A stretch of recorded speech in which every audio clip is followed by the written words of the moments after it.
You in here?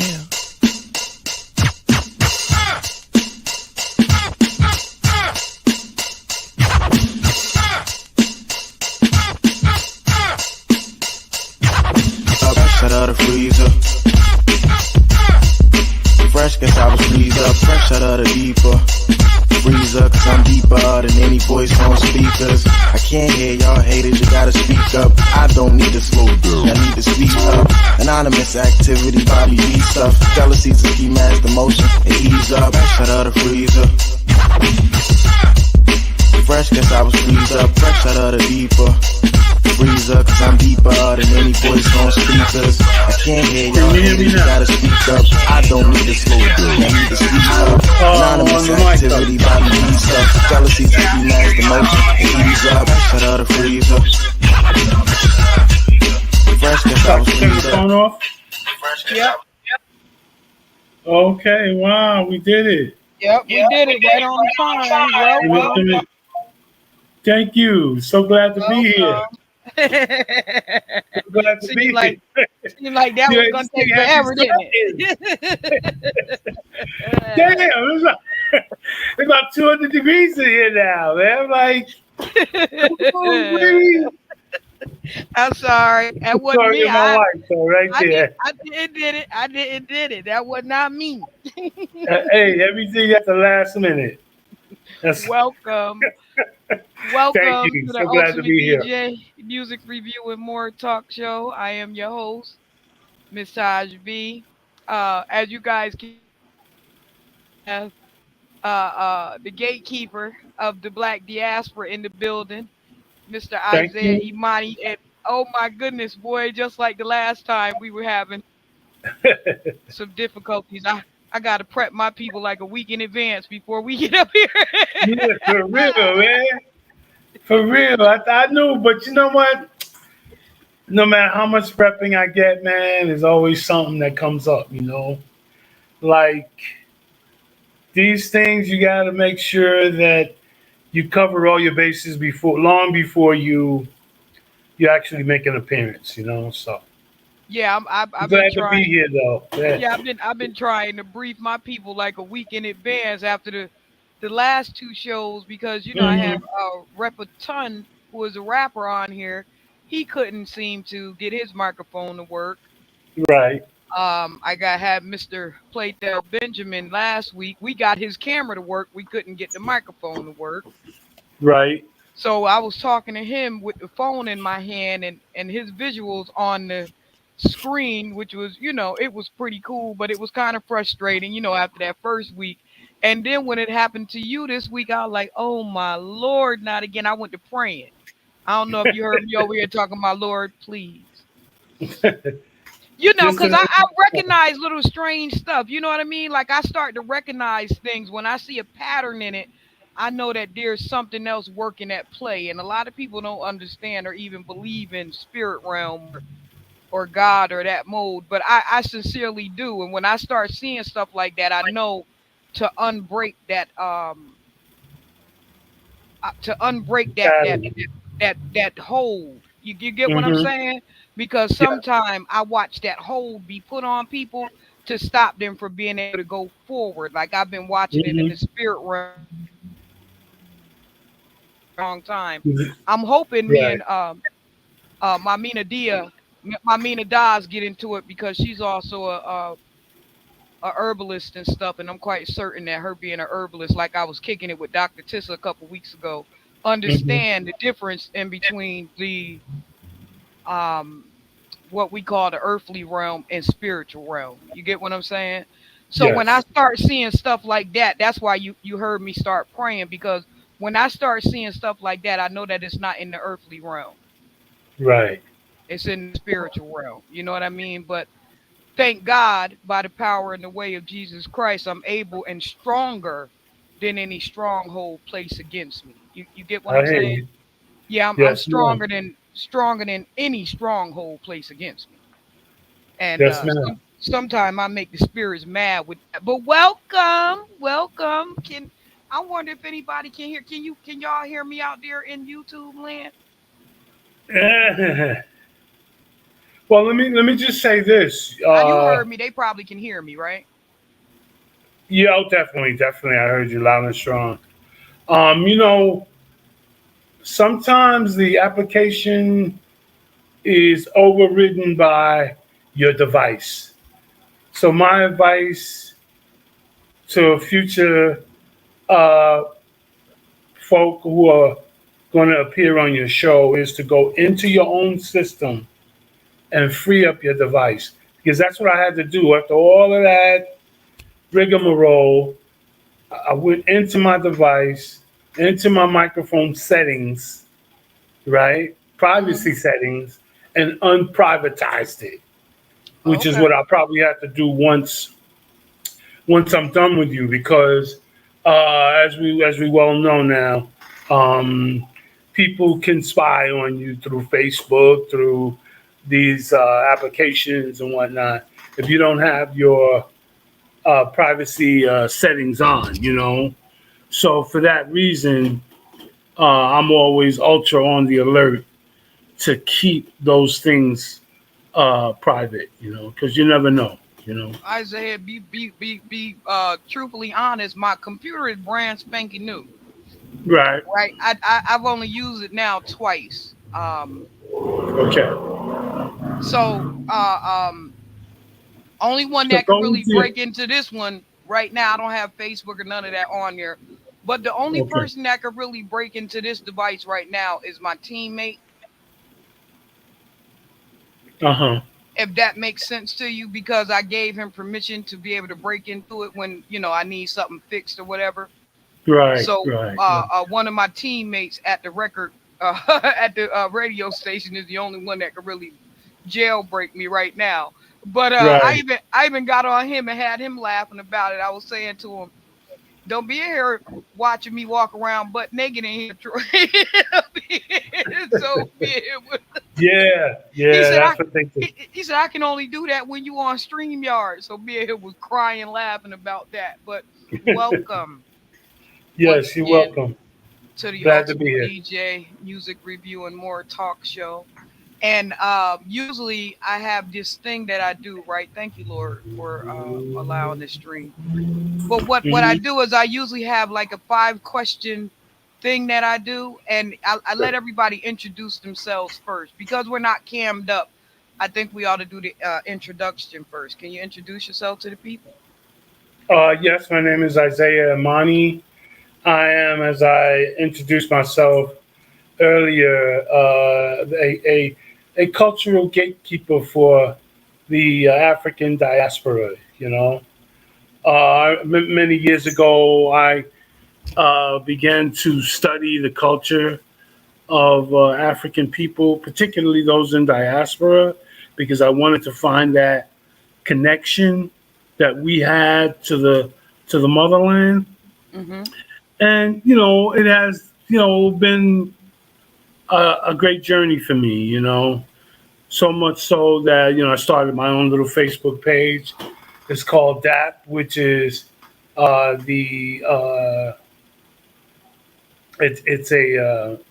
it's a portfolio of the African diaspora, and this is a daily thing that we do. Along with some of our administrators, is to keep abreast of things that are cultural in our community in the present day, as well as take us back to the past so that we know where we came from and where we're headed in the future.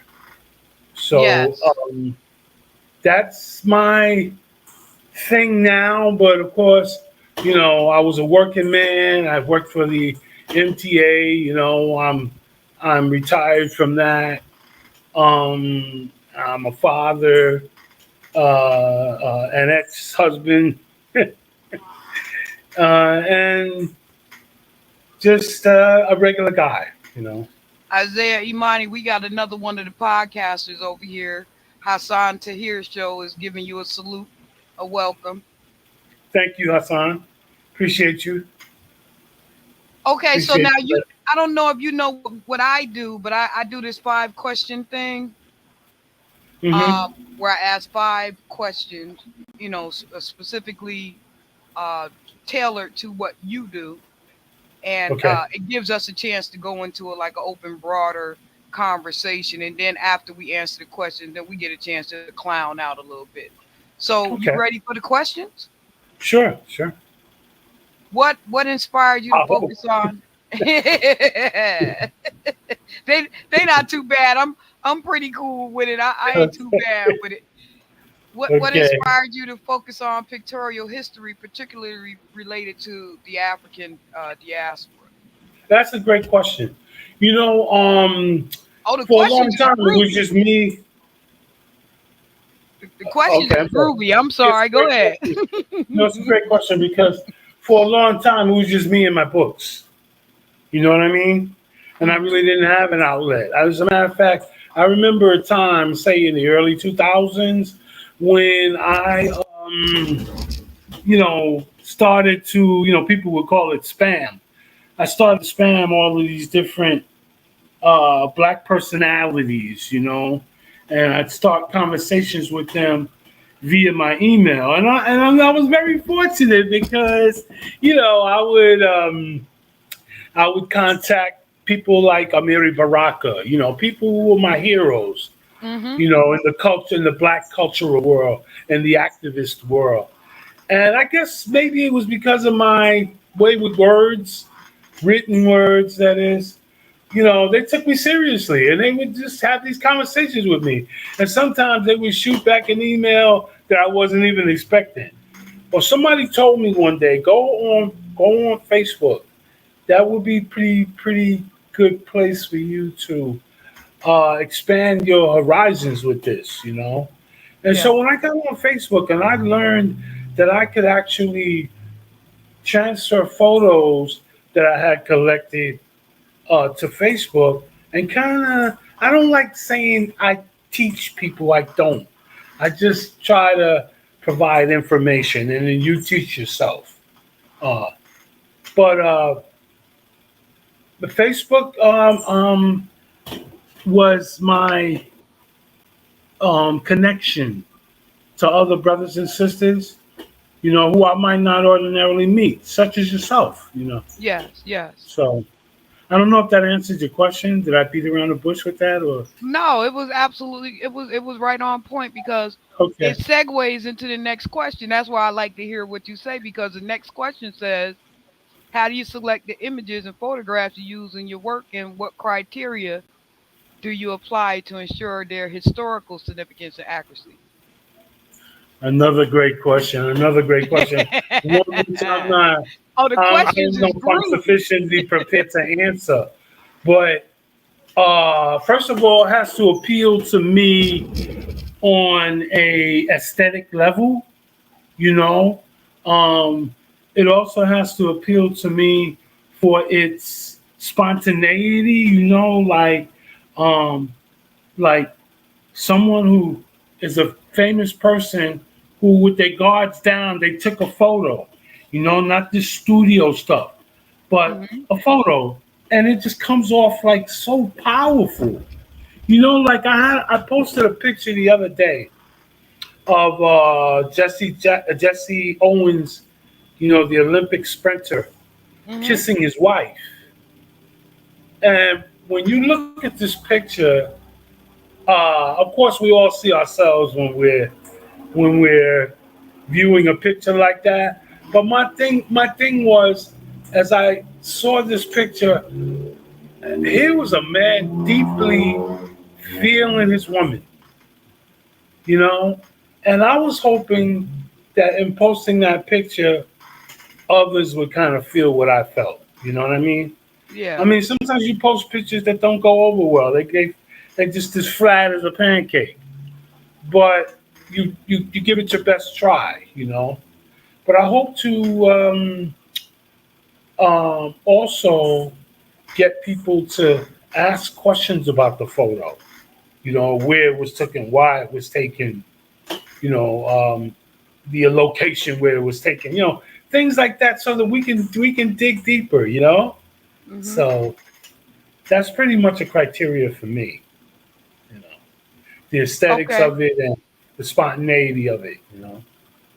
Okay, so how do you ensure their historical significance and accuracy? Oh man, you know what? I do a lot of that. I do a lot of sort of fact checking and back checking and trying to get the real story behind the photo. I'm not always successful with it.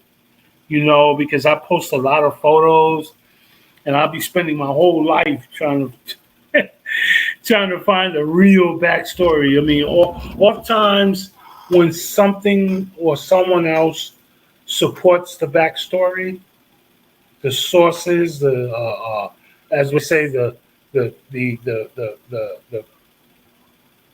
secondary, the tertiary, the primary. If you can get that, great. If not, you just have to roll with it until such time as the real story surfaces. Yes, yeah, yeah, But I yeah. try Play my it by ear. damnedest. Yeah, Yeah. yeah, I try my damnedest to make sure that I'm posting something with an accurate history. You know, Okay. because people post pictures all the time and they don't have the accurate story. I hate that. I know. I've gone through that a couple times where they be telling something else. They be telling a whole lie. They Yeah, a be whole telling lot a of nonsense. whole Yeah. lie. I got a couple people like that. We ain't gonna name no name, Omari. Let me keep going. Anyway, Oh my goodness. anyway, can you share a specific image or series of images that you feel have had a profound impact on your understanding or interpretation of African diaspora history? Oh man, Want me want me read it again? yeah, that's such a massive Okay, let me do it step by step. question. Can you share a specific image or series of images that you feel have had a profound impact on your understanding or Uh, my interpretation un- my understanding of what in particular. of African diaspora history? Oh man, you know what? There's so many of them because you know what? What I'm always trying to do is connect us historically to ourselves. Our ancestors. Um, we're so far removed from them now. There was a time in my life when when somebody called me African, um, I accepted that, and then I began to realize that nah, I'm an American. I'm an African American, Yes. and I am a child of the continent, but I'm not an actual child of the continent. And I Yeah. accept that now. So I'm always just trying to connect us to that, great culture that we come from, and They I'm said we don't also got trying. no culture. Oh, that's because you. I didn't say you, but um, that's because one who accepts that about themselves um, hasn't studied. Because it's interesting too that our great historians, guys like Carter G. Woodson, Arturo Alfonso Schoenberg, Hmm. they were all told the same things. They were all because these guys were born in the 1880s, and they were, told that we didn't have a history, and they set about to prove that these white folks was wrong. You know, Yeah. and so we have to give all of our love and appreciation, to them for what they did, to push this history and this culture forward. Yeah.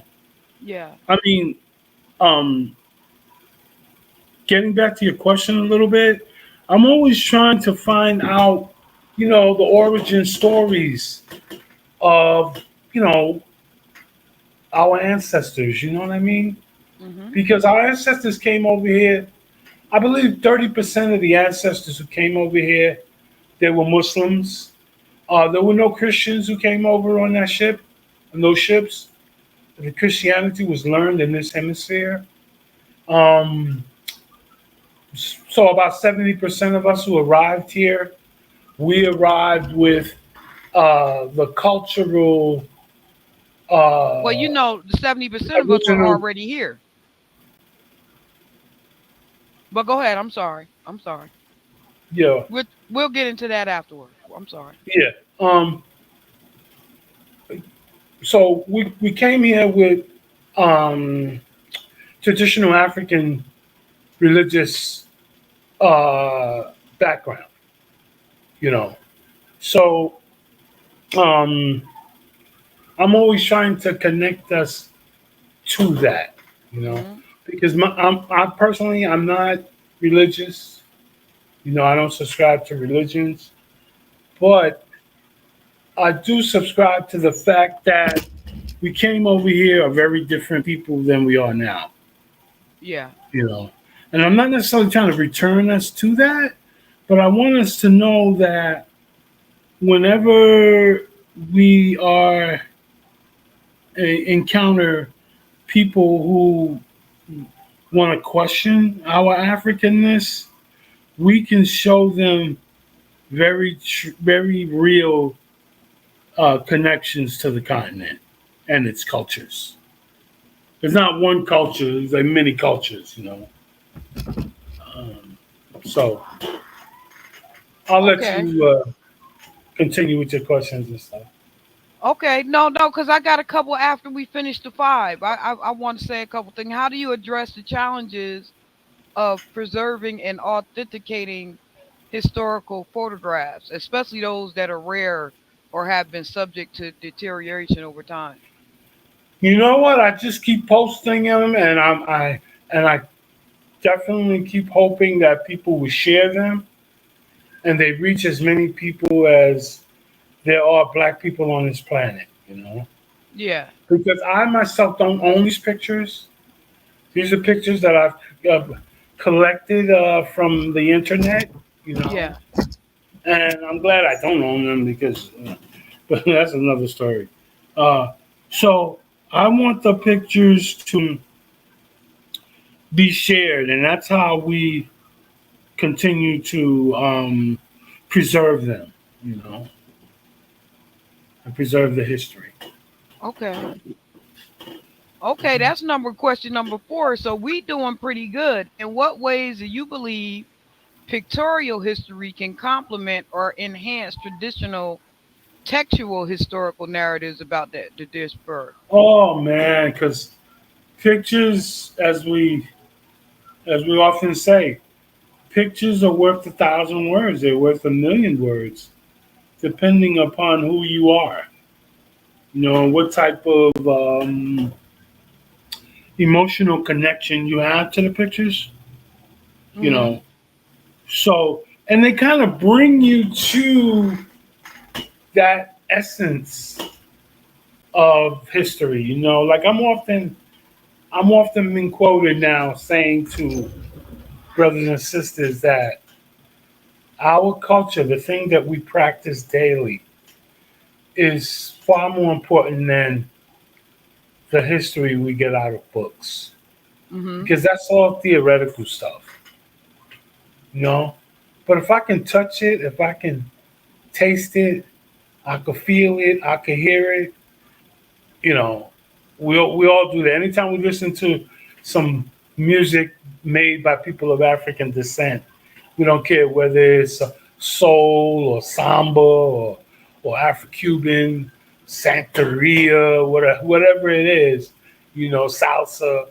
Um, we are. That's it. Totally enveloped in the experience of our culture. Mm-hmm. So that's empirical knowledge that we have. It's not something that we have to go read it in a book. You know, we feel it and experience it every day of our lives. Okay, so those are 5 questions. Oh, Um, okay. that Got was through it. that. See I'm trying to tell you, the 5 questions is to break up the monotony in the middle, right? Uh But huh. I have a question, like, can you describe a significant project or collection you worked on that had a profound impact on your understanding? Oh man, I basically be doing that every day, which is and these things I don't even share them on Facebook. The vast majority of this stuff I don't even share on Facebook anymore. It's just like I'm collecting these photos fast and furiously. Like for example, right? I belong to the Nation of Islam as a young kid. Mm-hmm. Gangs was out here, and I was trying to resist these gangs. And what I saw was some brothers out here who uh, I figured, I would enlist their help. Let's put it that way. Some people would say, "Oh, you used them," but I was a kid. I was enlisting their help to help me fight off these gangs. Mm-hmm. So I have this deep crush on the NOI because that's like maybe the first organization I ever joined or became a part of, Mm-hmm. and there's so much history there. So I'm always collecting pictures. You notice me. I'm always collecting and sharing pictures of my NOI brothers. Past and present. Malcolm X, the Honorable Elijah Muhammad. Farrakhan. Probably more brothers and sisters. The sisters was beautiful. Always. Um, you know, uh, Decked out. In their whites and you know. Um, I'm also a big sports guy. So I'm always posting pictures of sports guys, athletes. I'm always posting pictures of women. That's another particular black women because black women purvey and convey the culture better than anyone. You know, What? Not according to the That- manosphere. Not according to the well, manosphere. yeah. Well, if it wasn't, let me put it to you this way, Natasha. If it wasn't for black women, we wouldn't have a culture. I know. So I'm yeah, aware. yeah. So that's a particular. Uh, all one has to do is observe the pictures I post, and I'm not. I hate to. I'm not trying to take political positions with this because, like I said, it's a cultural thing. But that Yeah. becomes a part of it, I guess. The politics and the history and I want people to see the beauty of it, but it goes beyond that. I had a lot of people, some of my my activist friends, tell me, including Playdell and brother. I don't know if I know you heard of him, Daruba Ben Wahad, and brothers like that, Black Panther, Black Liberation brothers. Um, they told me that I like what you're doing, but you need to be more political about things. And I'm like, you know what? We get so much politics on Facebook. I don't want to be that run of the mill political uh, voice Mhm. on Facebook. Everybody Mhm. is spouting politics on Facebook. So I want to give people something they can come to and enjoy and relax and feel at home with. Yeah. So Yeah. as a result, I post a lot of pictures of the black church. I post a lot of pictures of, like I said, black women. Forget about it, right? Black music, which embodies just about everything that we are. You know, the drum. You know, um, black children, black people dancing. Um, it might be stereotypical to some. To me, it's our essence. Yeah, absolutely. Tariq Nasheed call it our Manjura spirit. He said we Yes. got that little magic aura spirit that we got going on in America. So, because of all the histories and the oppressions, that brought us together to make us this certain type of culture that everybody is trying to feed on right now. Like they're literally trying to take us from us at this point, and they're Exactly. and they're claiming that everything is everybody's except us. Like it's like they will never give us that these people are magnificent pat on the fucking back. You know what I mean? And so Nothing wrong with that's that. yeah, that's my greatest headache when it comes to being out here in the world is that even, amongst, like I was saying, the manosphere, even amongst the manosphere sometime, you'll get, and you said it, for yourself, women are usually the ones that push the culture harder. And you can't even get the men to admit, that my woman is the shit. Yeah, yeah, They say everybody else woman is the shit but their own. You get what I'm saying? So it's kind of yeah, hard for a person like myself who is trained up from men to fight on the behalf of us and have the men attack me. You understand what I'm yeah. saying? It's Like that is the most heartbreaking thing in my life. I literally went viral for crying about it. right. Because that's one of the most heartbreaking things that I've ever had to suck down was the fact that I'm being told while fighting for my own man and my own household and my grandmother's heritage and my great grandparent, while I'm fighting for us, being told I'm not shit by my own Right. man. No, I believe me when I because I try to get to the bottom of that. The what is what is at the bottom of that, and I I because my studies teach me that beyond a shadow of a doubt that I am nothing without my woman.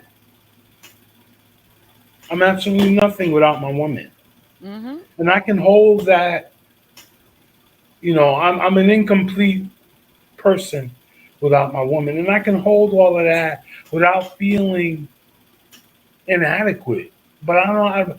So many of us as brothers, we feel inadequate.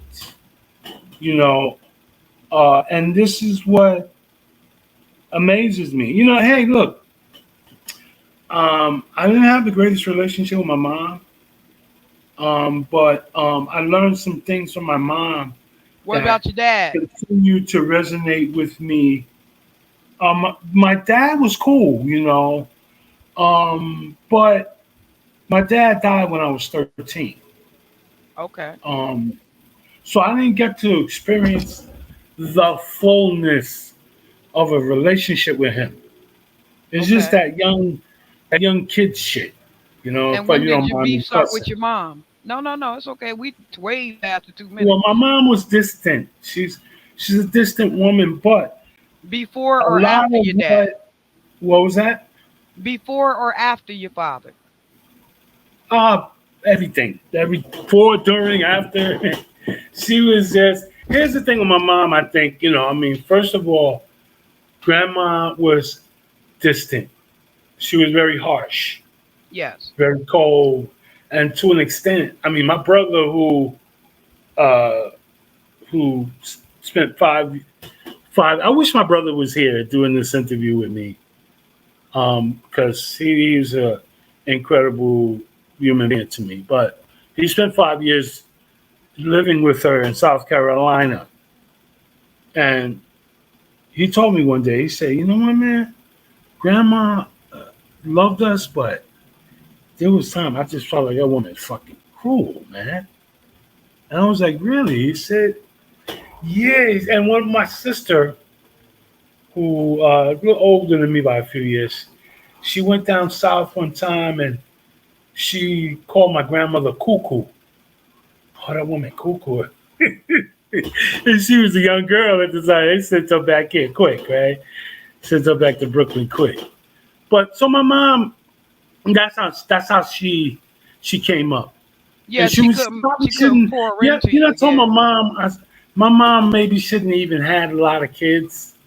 She had 6 kids, and it was too much for her. She She didn't. probably She didn't didn't. even kids. I think it was too much for her, and I think my father being an idiot. Just because I said my pops was cool doesn't mean he wasn't an idiot. Yeah, yeah. And that's a whole other story that maybe sometime in the future. But so my mom's was taking care of a household, and she was taking care of her husband, who Yeah. was like the seventh kid. Shit. Yes. Um, but my mom taught me some really great lessons. She was a big baseball fan. My first Black History lesson was her reciting the story of Jackie Robinson to me. So you will find me posting a lot of pictures of Jackie Robinson because as I post pictures of Jackie, it reminds me of my mom a bit. She took Yeah. me to my first baseball game. You know, she is a big fan of Joe Frazier, who was from like her hometown, and the Dixie Hummingbirds from her home. Yeah, I came up with all this South Carolina stuff, and um, South Carolina is a very, really rich black culture, man. That's my That's my where the Sea grandfather Islands people, are. the Geechee people. That my Yeah, grandfather that's people. what she is, man. Yeah, my Like, grandfather people, the Geechee people. there you go. And these people have a connection to Africa a lot like, let's say, people from New Orleans, Mm. Where my the, dad is from. see? So, yeah, like, and Mississippi and these places where you can see, oh, this is where these people, these the roots of black culture, the black I don't know nan over American there in culture. Mississippi but Fro. Yeah, true. But this is where the blues come from, where jazz come from, where all Hmm. that gospel music, all that good stuff. But um, so long story short, my mom gave me a lot of lessons that at first I didn't recognize. I didn't. It takes time for you to get older and see all of the things that formed you and made you who you are. Yeah. So for you to really uh, become clear about them, you know. So I don't know. I don't know. Maybe these brothers need to grow up and reflect, take some self inventory about themselves and their lives, and see the value of all that bullshit about I'll always love my mama, you know, and then you go and give all your money to a Mexican girl, Yeah. like my man Yeah. Kobe Bryant, right? His dad died yesterday, Yeah. and I I know that remember broke my the heart. yeah, man, I Cause remember the that woman let his parents struggle all the way to the end. That was like heartbreaking for me. I was and like, yeah, you know what that's people Kobe's going through? fault. That's Kobe's freaking fault, Yeah, it is. you know. And Kobe said something. I'm not like a lot of people are fans of Kobe, like the fans of Michael Jordan. Okay, cool, I get it. All right. But Kobe once said that he gets his competitive tenacity and determination from his mom. From his mom. So if that be the case, and that's what made you who you are, yo, man, you gotta take care of your moms. He also said great things about his dad too. Yeah, because he got But that basketball hustle and that skill and that placement from his dad. Because if it oh, wasn't from definitely his father being a player ahead of him and in the league before him, that wouldn't even gave him a foot in. You get what I'm saying? So jelly bean. everything about him is attributed back to his parents, whether he want to give it up to them or not. You know what I'm saying?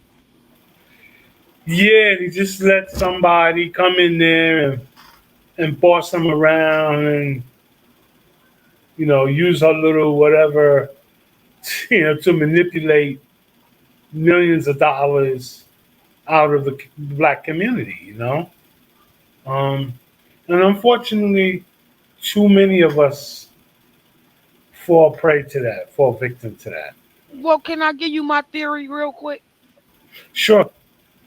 Okay, I'm gonna try and give you my overall quick theory, right?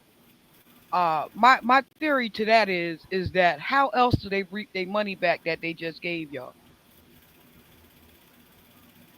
Cause see, when y'all give money to them white women, them Spanish women, them Oriental women, there, that money don't come back to the black community. No, They it don't doesn't. they don't shop in the black community. So how better for white folks to reap their money back and their benefits back than to send somebody in there that don't look nothing like your community to come get the money back from you. Like look at Tiger Woods. You get what I'm saying? He Yeah. literally had to pay this woman almost half of his income and then she ain't shot near damn ball. You There you you get go. what I'm And you know saying? what? Like it's been ongoing and I'm like so stunned that they didn't catch on like the black man because just like rap, they do the same thing with created.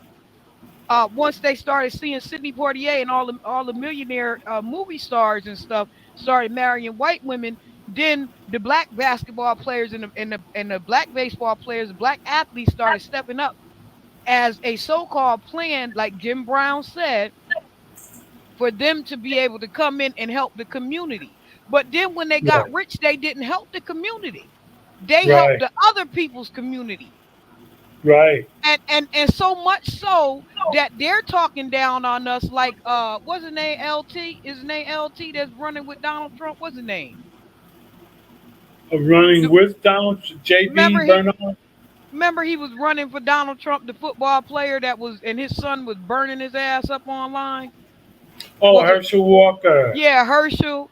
You see how Yeah. bad they talk about us once they get out the hood? Oh my goodness. I mean, And look you at know, what OJ went through. I'm surprised that nobody ever even caught on from what OJ went through. Like, this is what you go through once you unown and unask your money to these people and not back to the community that it's supposed to be going to, which is your community, your parents, your friends who sacrificed to make sure that you got to where you needed to be. right, Because there was some sacrifices made in the hood. Because we got the sacrifice. We ain't got it on tap like everybody else. So we got the sacrifice to make right, sure that you get to where the fuck you going with hopes that you might look back and throw us a couple beans. right. But it don't happen like that. And then they get the Unfortunately, attitude like, oh man, and they keep asking me for stuff. Yeah, but look at all the shit they sacrificed for you though. Like yeah, now all the you stuff got they something, gave now you as you you don't were loan coming up. money. Yeah. Yeah, well, you know what? That type of level of ingratitude, I got to admit, again, I'm gonna go back to my mom, man. Like there's certain lessons that she taught me. You know, they call it homiletics. Stuff that you teach your kids. Character stuff. If Yeah. you did something wrong, admit to it, apologize to it. Don't let the sun set on stuff like that. Um, be grateful for just about anything somebody else does for you because they didn't have to do it. Okay. Um, be mannerable to people. Be humble. To people. There's nothing wrong with being humble. There's nothing wrong with being or saying the words "thank you" to people, and Mm-hmm. I appreciate that. Um, but I think when you don't learn those lessons and you become arrogant and your head becomes really big, uh, that's what happens. You tend to forget the fact that all of the sacrifices that were made for you. You know, how many mornings did your mom get out of bed and make you breakfast so that your stomach was full on the way to school? You know, how many nights did she cook for you? You know Or your what they dad say too? is that that's what you're supposed to do. That's in their mind you supposed to. Okay, I didn't catch that last part. I said, but in their mind, that is what go along with the territory you're supposed to. No, I'm not. You get what I'm No, saying? They you are equivalate supposed to. what you do for them as what you're supposed to do. That's an entitlement factor, is what I'm saying. Yeah, but you know what? You're not entitled to it because there are a lot of kids out here whose parents don't do those things. So you should be grateful that you got some parents that cared enough to take care of you and not neglect you. So um, it's a symbiotic relationship that you have with your people. It don't have to just be your mama and your daddy. It could be auntie and first cousin. I noticed that about LeBron. LeBron got his money and he took care of his neighborhood friends. People seem to resent that. Yeah, I like 50 Cent for doing that. I like 50 Cent for being right around the block all the time.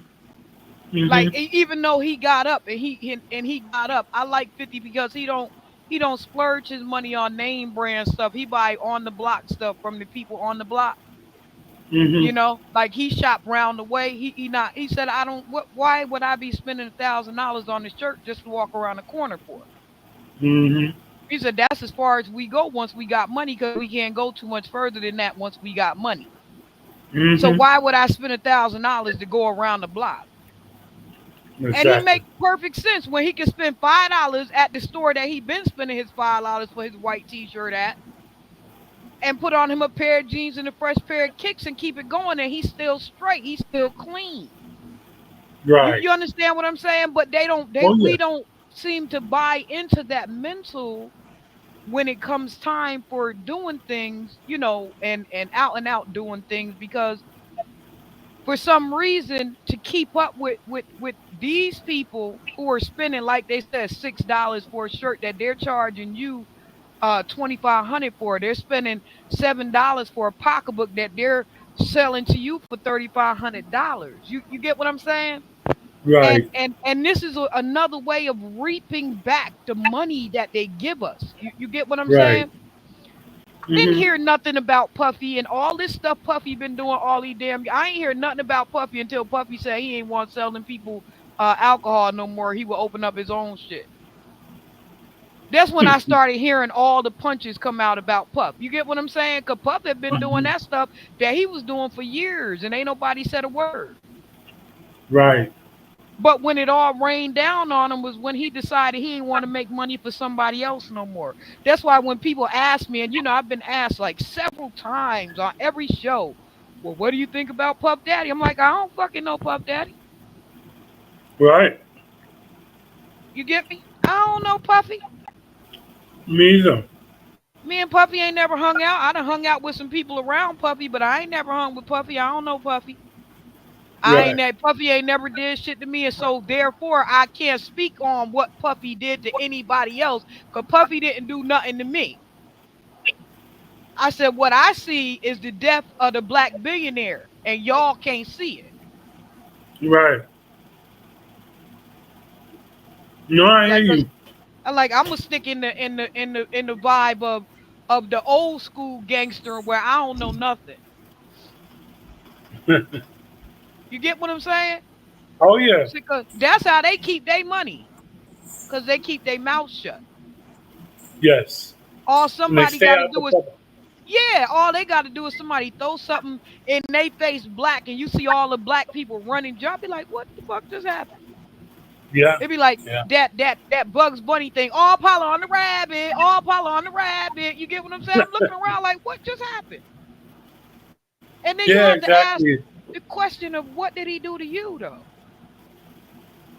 Because like you have a vicious vitriol against a man who have never done anything to you. Right. Right. Right. Right. Well, you know what? His his whole thing started with the lawsuit, right? With the females who filed the lawsuit against him. Yeah, Cassie. Right. That's where all of this began to happen when No, they it passed started the with the law that you have. wine.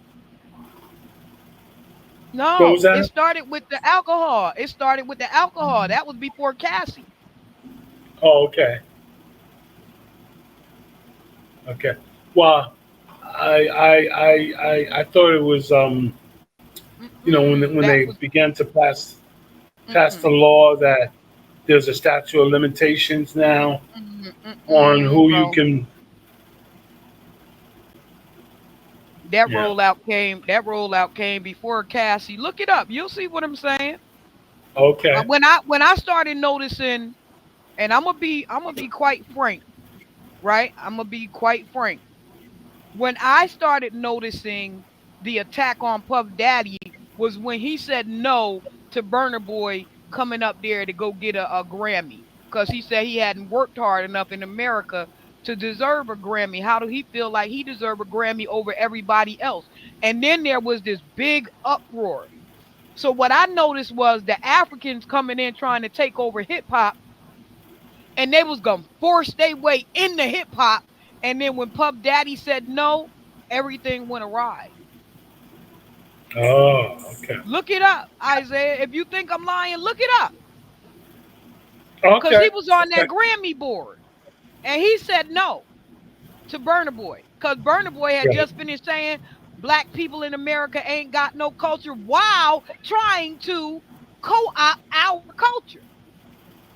Is that what? Oh man, these people are so. To me, they bite the hand that feeds. Every time. It's ignorance. And Puffy said no. And ever since then, they've been firing off on Puffy ass. Ever since. And that's why when they say to me, what do I think about Puffy? I say I don't got nothing to say about Puffy because Puffy ain't did nothing to me. Right, right. Because I see what y'all trying to do. Y'all trying to bury this man, and then you telling me that Jay-Z is next. So that all I can see is the death of the black billionaire. Right, right. I see a bunch of people also pushing that narrative pretty heavy, you know. It's gonna come on back on them. It's like it's gonna come back on you, you know. If you don't, mind your business and keep it moving, it's gonna come back on you, you know. Yeah, because So they gatekeeping something that they should be gatekeeping the whole block. Like how y'all forget these people buried Greenwood? How y'all forget the fighting over there in Tulsa? How y'all forget the drowning of these people down here in Georgia? Like how did y'all forget so quick? right. To the I don't point where even y'all are turn on each other for these people right here. I'm looking around at everybody like they like you don't want to be over there with them. I like I don't like them motherfuckers.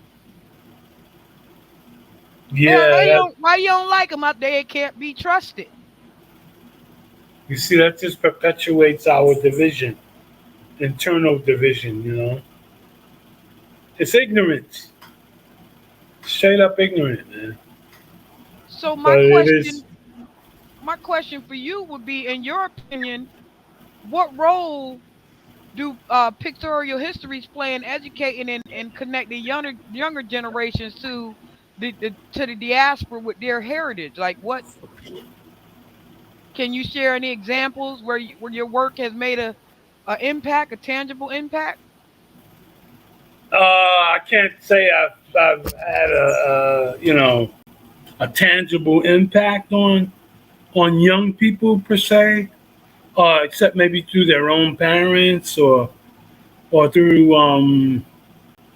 like I have friends on Facebook who actually share a lot of the stuff that we post on their page so that their children do learn these things. You know, Yes. what that impact is going to be, it's not, I don't know, it's not tangible to me, you know. The only tangible that I could think of would be like, let's say, at one time we had free medical clinics. At one time we had free breakfast programs. Hmm. At one time we had, free Set up by the Black Panthers. clothes. That's tangible to me, Hmm. If you walk away from it with a clearer, more enthusiastic love for your culture, that's tangible to me. Because when you feel good about yourself, you're going to accomplish some good things in life. Um, but unfortunately, I cannot sit here and say that I've seen the tangible results that, like maybe a school teacher might see. You know what I mean? Hmm. Like your grades improved over what they were last year or last semester. Um, but I can only hope that the stuff that we post, the young people are looking at it and saying, yeah, um, I think that by becoming more aware of my culture, I can do things that maybe I would have been held back from doing. I Hmm. wouldn't have the level of confidence that those who came before me had. So I hope that that is part of what we do. Yeah. So now I have a question of my own, because me and you have talked about we have talked about the diaspora a couple times, especially when I went to Italy and I was taken aback, right? And like you said at the beginning of this interview, we were talking about the fact that you realize you're not African, you're American, right? Hmm. It took me a second to realize that when I realized that is when I was in Italy, Right. right? And I had went through this whole situation. Like I was so happy to see the Africans when I got I was so happy. Like I was elated. Like, oh my God. And I don't know if me being happy to see them had made any sort of impact on them, because immediately I was met with, well, where are you from? Like it was an immediate diss from the African people as soon as, as I was coming in. Just these sets, not all of them, because I met a couple other sets, and believe it or not, me and my brother Roland is still tight right to this day. Roland is still following me from Right. Italy on my Instagram page. So me and Roland stayed tight throughout this whole situation. And I met another little brother over there named Lou King. And Lou King, me and him just immediately attached to each other like that. Like that was like my little brother automatically. But I had met Hmm. some really nasty, not, and he was Lou King and them are from they were from Uganda, and Roland is from Ghana. So they spoke English, right? But Mm. these other two from Nigeria were like really nasty. And I said, I'm an African American. I'm from America. They like, no, you're American. You're not African. I'm nothing African about you. Nothing African. Like real hostile and real nasty. And I looked down and, I got a flip mode on the inside of me that's real dangerous. Like my flip mode go off in the middle of my brain, and it turned me like I tell people all the time, and I be telling them the truth, but they don't listen to me. And I be trying to tell them I got an inner Dexter that live on the inside of me. You know what I mean? Like, and my Mhm. Dexter turn on immediately. My inner Dexter like turn right on, and I be looking at him like, where can I plant you?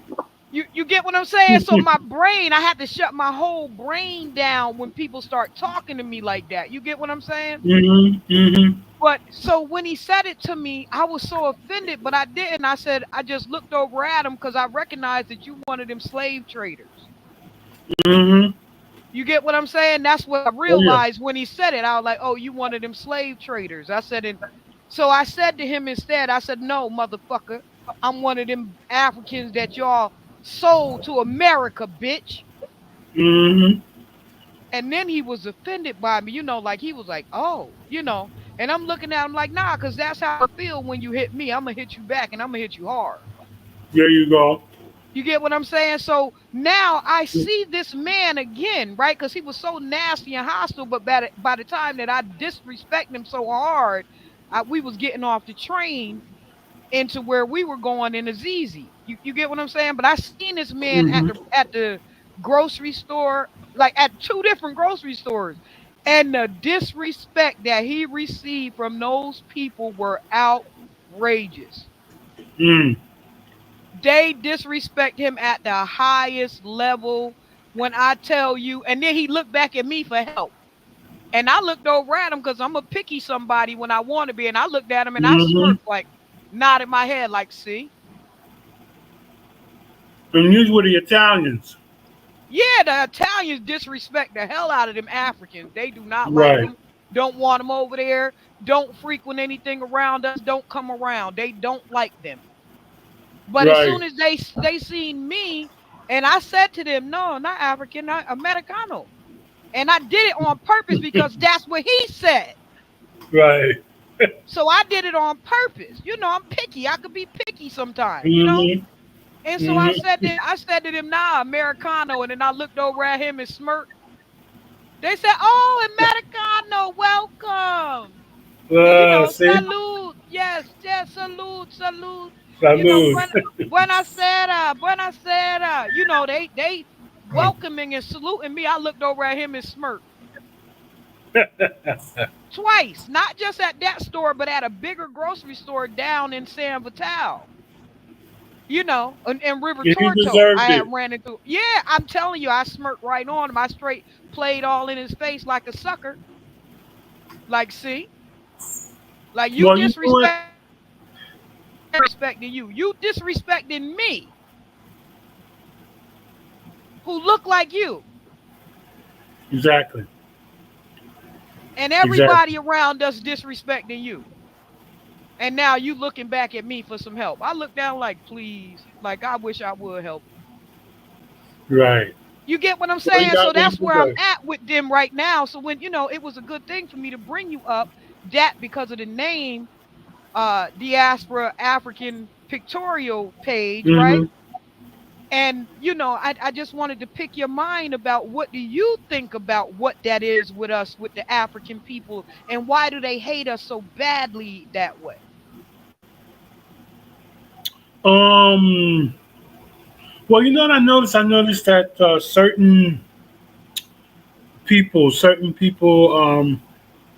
they've been fed a lot of BS about African Americans, and of course, they see us, and there's a lot of envy. There's a lot of envy for how we live here. You know, But we created and I it. can no, true, true, but um, they live in a lot of poverty, But we and they created our look at us. lifestyle. No, we did. I'm not saying that we didn't. I'm just saying that looking at it from their perspective and extending them a little grace with it, um, they they look at us and they probably feel like, wow, we gotta hang our heads before these people, you know, For all that because we've they done to them. right, and it's not like we did anything to them, um, but we're over here, they're over there, and they're not living quite the standard. And but I find like some groups a little more hostile than others. I Yeah. think that I thought I look at the Ghanaians and the South Africans. I don't really see the hostility. Um, and the Ghanaians are West African too, but they welcome us. They even say you can have dual citizenship. You can have Ghanaian citizenship, And now they and over you there killing people. and you can maintain your American citizenship. But now they over there killing people. It's like 9 women been killed over there. American black women been killed over there in Ghana. Oh, okay, okay. So Well, you they know over there what? killing people and they robbing people and taking the property back from them. They waiting for them to build up the I'm not. property and then they taking the property from them. I'm not shocked. I've got friends on Facebook who I mean they're going to move back to Africa by hook or crook, and they feel that those of us who tell them be careful are being a little too paranoid. So it's good that this is happening. Yeah. But I don't want to say it's good that somebody's lost their lives or whatever. I'm just saying that for them, for their sake, to see both sides of this issue. You know, I mean, I there's a lady who was an African American woman who some time ago she defriended me. I forget her name, Vera, um, because she said I was too aggressive in my language. But she used to tell me about how the sanitation practices with Africans. She had moved to Ghana, Yeah. and she's like the sanitation practices. They're doing it in the middle of the street. I'm like, what? Yeah. They drop right down, pull their drawers down and take a crap in the middle of the street, right in front of you. I mean, this is 2024. Yeah. And then come over That, here and call us lazy and uncivilized. I don't get it. That's why, I really wanted to kick it with you, especially because you do an overall view of, the African diaspora. But what I see more from you is a coverage of the black diaspora, which is a, yeah, this a hemisphere, blacks delineation. in this Yeah, hemisphere. yeah, Well, I feel more of a closeness to people who I'm close to. yeah, You know, I got Afro-Cuban friends. I have that. I remember when I lived in Memphis, Stuyvesant, on a couple of occasions, I met an Afro-Bolivian brother. I met an Afro-Colombian brother, and they lived an Afro-Brazilian, and we was all living in the same neighborhood. yeah, And of course, I mean, you got all the brothers and sisters from the Caribbean that live there, the Panamanians, and the Jamaicans and Barbadians and on and on, Chinese. and So and the and if real I can interject a international. little bit, let me interject in that a little bit. And at that time, all of those people actually got along. It's when we stopped getting along with these people was when the Nigerians came and the Haitians came in the mix of that. Did you notice that? Um, but conflicts that were, you know, easily dismissed. Yes. You know, Marcus Garvey is Jamaican. I mean, And ain't did shit for how do us, you? and they're Jamaican. I'm just saying. He ain't do nothing but get them a citizenship, which not even a citizenship, it's a green card. He ain't do shit. Stole some money and bounced. I can't understand why everybody keep trying to give Marcus Garvey any praise because he didn't do a fucking thing. Yeah, I hear you. I hear you. All he did I was hear you. wear a damn white people hat up and down, parading up and down the block with the white folks with a white people hat on. That's all I ever see. I don't see nothing else from him. So I where hear people you. be giving him praise, I don't see it. No, I agree with you to a great extent. As a matter of fact, I got into a huge back and forth with brothers and sisters on my that page, my DAP page, about Marcus Garvey. Because a lot of people like look upon him as a hero. I don't look upon him as a hero. I looked upon him as a notable black person, you know, and Yeah, notable figure. yeah, Absolutely. notable figure. That's it's like But somebody the other he day. ain't saved shit. I hear you, and he really didn't do anything that wasn't done 100 years before, you know. So Yeah, I mean, if anybody take time out to do the history on these people, they'll recognize that they're not who you say they are or who you trying to convince us, the Black American, of who these out town people who came in after we had did all the damn work to make everything up, the lights, the cable, the gas, the every that was Black American ingenuity.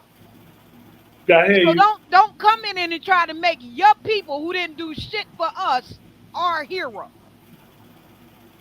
Yeah, yeah. It's pretty complex history though, you know. Um, do you know that most of the South Carolinians, like in the Charleston area, they basically came from Barbados. Because at that time, um, the Caribbean was a slave breaking. Uh, this is where they went to take slaves to break them into um, break them away from the whole African culture. But you know what, Isaiah? And I'm the gonna reason say why they something. did that was to enable them to communicate with them British style, you know. Yes, yes, yes. So a lot of African American heritage is from the Caribbean. So But that's not our heritage. That's their heritage. no, it's our heritage because It's they brought not. them. It's not. It's not. It's not. Because when I gotta be honest with you, Isaiah, my grandmother have never once said to me, "You're African." My grandmother have not. And when we would be claiming people, my grandmother would be telling us, "You're not related to them. We're not related to them." I'd be like, "This my cousin." My grandmother said, "No, it's not," because she was like real rude. But Uh-huh. her family was Blackfoot Indian. My grandmother was Okay. always very astringent to the fact that we wasn't slaves. We don't come from no slavery. We wasn't no slaves. Like she was real nasty about it. You get what I'm saying? Like you saying your grandmother was rough. My grandmother was harsh, but she was a sweetheart. You get what I'm saying? But she would be Hmm. stern about certain stuff like, no, we're not. No, we not. You're not related to them. No, that's not your father. Your father is over here. You know, because my stepfather I called dad and my father I called pop. My grandmother was very firm. She looked over at my stepfather and look him up and down and say, that ain't your dad. Okay. Hard like that hard is what I'm trying to tell you. Right in his face, Uh-huh. right in people's face hard. And she have always stuck to the fact of we are not African. We are Blackfoot Indian tribe. We are already from here. Don't let them fool you. And as we've done the I don't know if you realize it or not, but they've done the research and most of them slaves was not dropped off in America. They was dropped off in the Caribbean, like you said, for the breaking of before they were distributed to any other country. But they landed in the Caribbean. They didn't land in the Americas. The Americas were already filled with black people. We are not all Uh, slaves. This is another lie perpetuated against us. We were enslaved, but we didn't come as slaves. We were already here. oh, okay. Well, we came here from Africa though. That's 400,000 people came here from Africa. Not You know what I'm from what the saying? books say. No, here. No, here in the United States, 400,000. There's a records of that. Yeah. Those records can't just be destroyed like that. But rumors and made up stuff. That is a fact. But That they was not 400,000. dropped off in the Americas, is what No, we they keep were trying to. drafted. They were brought here to this particular part of the world, which maybe not called America at that time, which it wasn't. But They were dropped in Hispaniola, where it were dropped over there with no, the Spanish people, and they were dropped over there no, with the English people, and then there was a portion that was dropped over here into America, into no. Virginia. But I'm telling you, look it up. You are a I've diaspora looked it culture up. I keeper. know Go look there's again. 400. If I Okay, send you the information, will you take a look at it? I've I've I've I've I've experienced this from some brothers. I don't know why or where this stuff is coming from, but Um, if I send you you know the how many, information, will you look it up? you know how much uh, Because I don't know if you remember, I just research lost has my been done brother on over there in this. Barbados. Remember that? I just lost my brother over there in Barbados, so I'm not having a Barbadian fight. I'm trying to tell you about a history fight that they have covered up so well. And my grandparents have always told me, my grandfather, my grandmother, my grandfather, would But his whole purpose for his kids, they would always look at my uncles and my brothers and look at them like, you little rice geechee eating little nigga, you. Cause they always would call them geechee black folk. We never understood what that meant until we got older, and my grandmother would focus us back to the Geechee people. Like, this is your grandfather's people. These are not my people. Y'all get your color from these people right here. You're dark like that because of these people right here. But my people are not that color. My people are redder. And so if you ever look at my complexion, you'll see a darker outer surface, but underneath my skin is all red because I'm the one that looked the most like my grandmother. You get what I'm I'm saying? gonna Like, ask you. I'm trying to explain something. So I'm asking you, if I give you the information, will you check it out? It does. You can send it to me. I mean, I want to ask you a question though. Hmm. I want to ask you a question. Do you believe that humanity began in Africa? Not necessarily, no. Okay. All right. I Okay. believe we all come from one Let me ask seed, you a though. question then. Let me ask you another question. All of the oldest human remains, where are they found? I believe that we come from the one No, but don't seed say from don't. Africa. Okay, but don't tell me what you believe. That's what you asked me, The though. fact. No, I didn't say. The That's what you said. You facts. said, do you believe that we all come No, from? no. I said the oldest human remains. Where do you believe they See, come from? that's what you asked me. Do I No, believe? okay, well, where do you believe they came from? That's what you asked me. That's why I answered what I believe. You get what I'm saying? What I believe Based is on that it what are was your beliefs one. based on, though? What What I are your believe. beliefs based on? Well, you're asking me what do I believe, so I'm answering what you asked me. What I Okay, believe. You get what I'm saying? What I believe is that we were all structurally on one continent.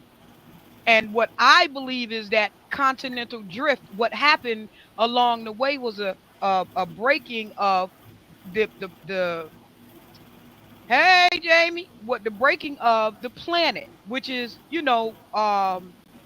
a metamorphosis in such a way that it broke the one state into different places. That's what I believe. no, but I'm talking about today. I'm talking about when they search for and look for the oldest human remains. Where are they found? I don't know, because they just found an older woman up in Africa, Canada. They just found Africa. a better skeleton up in Canada, bro, for real. They just No, found the a oldest human older, remains. go look at it. The oldest human remains, Yes, they just dating back found one, the millions of oldest years. woman remain in Canada just recently.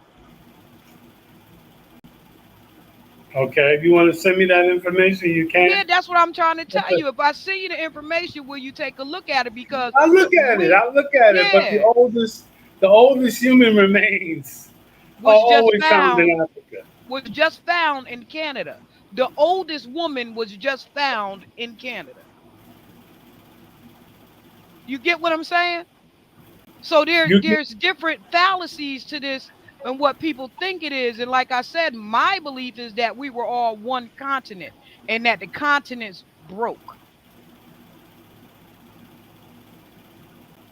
And as we place them back together, when we look into the history books and we place these places and these puzzle pieces back together, they do seem to fit together in the way that they would have broken apart. That's what scientists have proved. So I'm saying to you that it was all one Africa. It was So all, but you, it so wasn't even you Africa. saying The that the Africa is a name that the white people gave them in the 60s. That ain't even called Africa. Africa is that's a true. name that they just came No, up with. that's true. There's truth to that. I mean, that no, there's truth to that. But you believe that the American Indian or however you want to call them, because they weren't even called Indians. No, That's a name they're that that's Aboriginal. another name that's been imposed on them, right? Yeah, they're Aboriginal people. Okay, so the They're not American. Yeah, originals of this particular continent, this landmass. Yeah. right, right. So you believe that this culture, as expressed by African Americans, comes from the original people or Aboriginal peoples? Yes, I believe You have proof our of that? culture. I believe But our culture does. you have proof of that? I'll send it to you. How? No, no, no, no. Tell me, do you have proof of that? That the talking drum comes from them? Yes, That the conga comes from them? the conga comes from Brazil. No, the conga comes from Africa. No, it comes from Brazil first. The Brazilian Well, people made the conga. no, it's an Americanized African drum. Uh-huh. That's just the No, but name. it came from Brazil though. That was That's just the the name. African Spaniards who built that drum. Mm, okay. Okay. So I don't think we're gonna ever agree on this. It's we can okay. always we can always agree to disagree, but not only that, I Sure. need before the time runs out, Isaiah, I need for you to tell them where you can be reached at. Give them your information because I'm supposed to be over an hour, but I don't know if you know, but we're Yeah, I know. We streaming. extended. Yeah, we're streaming to different sites all at one time, and there's somebody, there's a show after mine that comes on after mine, so I'm like over my stream time. Oh, okay, okay. So let me Sorry know, about let that. them know where you can be reached. Give them your information before this, I end the stream. Okay, you know what? Wow, I don't have my actual Facebook address, but when you come on Facebook, just put DAP in your search engine, and it should take you to my page. DAPP. Capital D period, capital A period, capital P period, capital P period. DAP on Yeah, with Facebook. an exclamation point and you're like an asterisk. Because you Okay. could just put DAP. It'll take you to my page. Okay, good, good, good. And is there anything you want to say on our way leaving the studio? Oh no, it's been a really great interview, and it's the first time I've ever actually really done an interview and that I can. I mean, other than the ones I did on other people myself. So it's been a pleasure. I've learned a lot, Yeah, you see, I and I, you've I been ain't a gonna I ain't gracious gonna host. I ain't gonna put you through too much out of them little couple questions. It'd be to break the ice so I can. Thank you, thank you. My virginity has been broken with this Absolutely. interview. Absolutely. Wait. I was trying to get Playtel on here before you because I know he wants to listen to your interview talking about he gonna put his spanking on you and all this. I'm like, I don't know who he talking to. Cause I said, like, we'll jump you. Like, I don't know. They know me. They don't Yeah, know me too well. Yeah, we'll jump you. Like, you gotta be jump kidding on me, that Bill. old man, man. So his interview should be coming up recently. We was going at it Okay. last night. Yeah, there was a funny dude. We was going at it last night. He said, well, I want this picture right here. I'm telling him, I want to use another picture of him. Yeah, I want this picture. I'm looking at my messages. I just looked down at the message and put the phone back down and went to sleep. You know, cause my conversation goes something like, "This my motherfucking show. Who the fuck you talking to?" But then I stopped myself. He said, I ain't, what he say? He didn't lose a You say he debate ain't in no 60. pushover. Huh? Yeah, he said he ain't lose a debate in 62 years. I looked down at my phone like, he got to be kidding. Like, that's what made me come up with that conversation. I was like, this my That's motherfucking amazing. show. Yeah, because I don't know who he talking to, but this my motherfucking show. And put that damn phone right back down and start laughing. So you done lost this debate, bro, because this my show. But I know he enjoyed your interview though. Yeah, I yeah, know he enjoyed. yeah, I like Mr. Blaythell. I like Mr. Blaythell. He is a funny somebody. But Isaiah Imani, I am so over my limit right now. I am pressing. I am pressing. Can I tell you thank you for coming to join me? And you're always welcome to come again. Oh yes, sister. Yes, You, sister. Immensely grateful for the appearance tonight. yeah, I you got truly am. another person screaming out, "Hey!" in the audience, Jamie. Oh, Yeah, cool, Jamie. yeah, yeah. So Thank they you, all man. Have a good screaming out. evening. All right. Make sure I'll get you the information. Thank you. I appreciate you. I need you to know that. Likewise, You know, likewise. we don't never share no barbs and no shots towards each other. So No, we this was don't. our No, good we don't. chance to, yeah, at I least make get sure I our try to chance stay to on your sit good down and side. kick it. Yeah.